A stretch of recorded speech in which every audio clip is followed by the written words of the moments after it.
Today we're just going to be looking at 2.4a.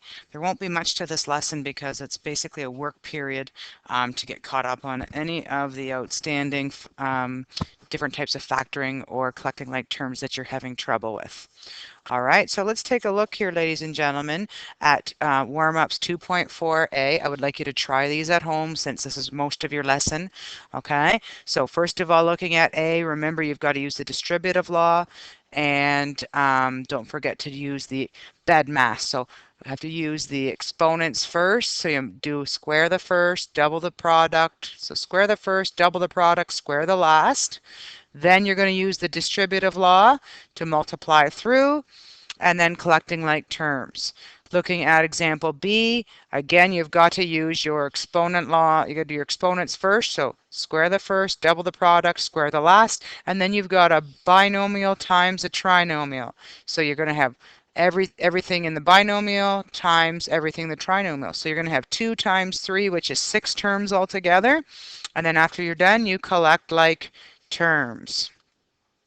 Question 2, determine whether each pair of functions is equivalent. So looking at what I have, ladies and gentlemen, I notice that I have 2 quadratic equations. One is in standard form, A is in standard form, and B is in vertex form. So in this case, I find it's easier to expand the vertex form and simplify it to standard form to see if they're the same. You could also try graphing these two, and if they appear on the same graph, then they're equivalent, or you could substitute in values like 1, 2, 3, or 4 in for x to see if they're equal. But looking, once you've expanded the g at x, ladies and gentlemen, you notice that it's not the same as h at x. So therefore, h at x does not equal g at x, therefore they are not equivalent. Okay, just remember our factoring, folks.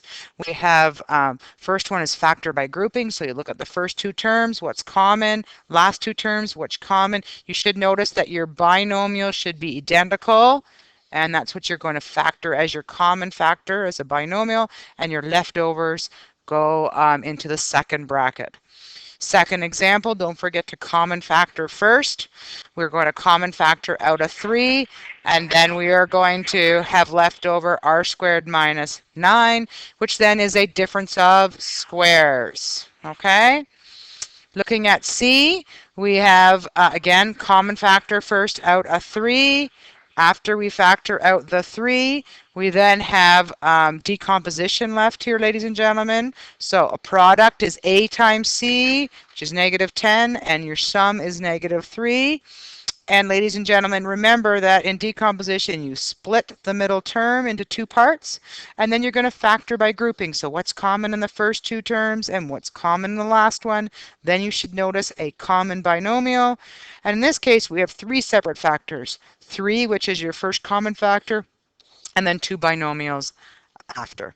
So ladies and gentlemen, if you are having trouble with factoring or distributive law or FOIL, so expanding or factoring, please spend some time tonight working on it, since this is it for our lesson. In class, ladies and gentlemen, we're going to have a work period to make sure that you can do these 3 things, and please plan on spending some time with me if you are having trouble with any of these topics. The reason why, ladies and gentlemen, is this should be mostly from grade 10, and we're adding on to it when we get into rational expressions and restrictions.